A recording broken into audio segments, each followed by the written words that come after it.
Oh, I'm already recording. I don't know why I said it like that. This is better because I'll just jump right into it. I know that I've said this before. Actually, you know what? First, I'm gonna back up. I just want to give a quick update on Paper Birds and then also say some stuff. So I am, if you keep up with the production on my Instagram, I started putting together the rough cut, which has been fun. I've had fun editing.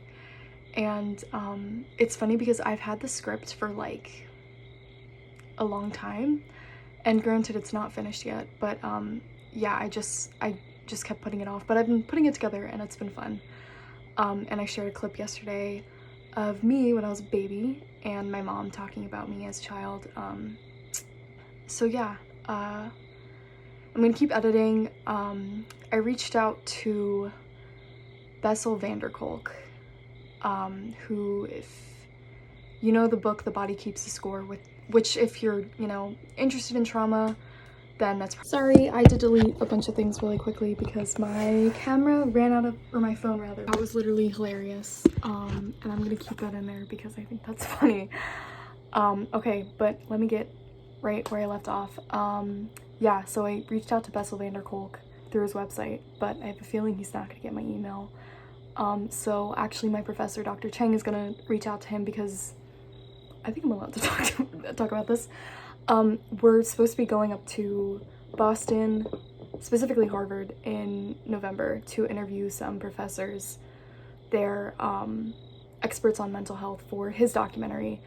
And Bessel, according to Dr. Bessel van der Kolk, according to the internet, is an associate professor at Harvard. So Cheng was gonna reach out to him and be like, hey, we're gonna be up here interviewing your colleagues, like, you wanna be a part of this project? What was that? Sorry. I thought I heard, oh, okay. Doesn't matter. Yeah, so that is something. And also I'm interviewing my psychologist that I was seeing in the fall of 2020, which, yeah, so that's happening. Don't have a date yet. I have to actually email him back. I should have emailed him back like a week ago, but I've just been like a little busy. But yeah, so that I think is pretty much everything as far as updates goes. And the other part, probably the more important part, I just wanted to say thanks. Everyone's been really kind. Everyone's always been like really nice and supportive of my work, and the fact that people actually like keep tabs on the stuff that I do is cool. Like when people know my projects by name, like people will be like, hey, how's Paper Birds going? And like, that's just really cool. Because yeah, I don't understand why people are interested in the stuff that I do, but I'm really grateful for it, and it's really nice. And what else was I gonna say? Oh yeah, and just like the love on specifically my last two posts on my Instagram. The one the other day where it was like, oh, like 2 years ago today I had my first flashback. That was just, people's responses were just really sweet, and I'm glad some people got something out of that. I've been less like keen to open up in more recent months / years. I remember when I was a teen, I would just literally say anything that came to mind, and it got to a point where it's like, okay, shut up. But I guess now I'm older and I'm a little bit more wary because I feel, I don't know, I guess less entitled to my emotions, and also I have like, I struggle a lot with people thinking that I'm like a better person than I am. I don't want to be like put on a pedestal because I'm imperfect and I make a lot of mistakes, and I don't want people to ever get this idea that I'm like a perfect person, because I'm not. So I think that's why I kind of like hold off on opening up, because every time someone calls me a good person, I'm like, ooh, scared, which doesn't make any sense. I mean, I obviously like appreciate it, but yeah, I didn't know where I was going with that. But yeah, I just wanted to say thank you, because it's not, everything, Paper Birds is definitely like the most intimate thing I've ever done, just because it's from such, I feel like I've a lot to lose by opening up about that stuff, just because the way that recovered memories has been historically perceived in the past, and the stigma surrounding it, and that's why I'm making this piece, to hopefully combat that.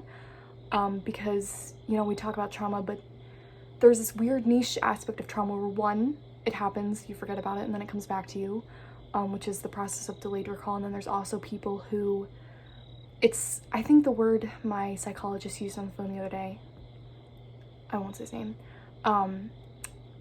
like empirical, or I'm probably not using the word right, but I guess the closest word I can think is visceral, where you know something happened and you can't remember it, but you still have all these fragments, and that won't really make sense to someone unless you A, live through it, or B, you study trauma and you understand how it's, as again, going back to Bessel van der Kolk, is a disorder of the limbic system, because that's trauma. It's theorized that trauma is stored in the limbic system. So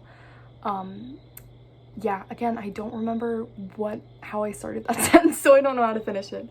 But yeah, I just want to say thank you, because it means a lot, and I feel weird talking about it.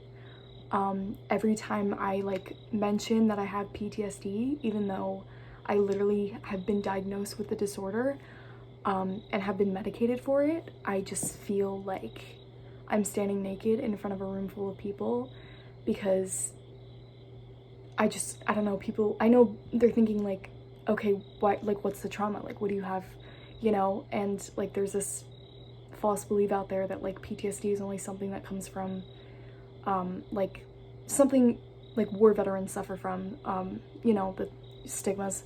But yeah, so it's not the most comfortable thing to talk about, and especially because like just with the background that I come from, it's very conservative, very religious, and mental health is still something that isn't really talked about. So to dive into trauma and like all that, and you know, things that have been, like I said before, historically stigmatized and misunderstood, is kind of scary territory, because I just don't know how it's going to be received, even though I know my family obviously loves me very much, and you know, my extended family too. So yeah, so you know, just having support from people online, whether it's someone I went to high school with, someone I've been friends for a really long time, or just, you know, someone that I'm internet friends with, it means a lot to me. It's really kind, and I hope you guys know that I do remember the nice things that people say to me.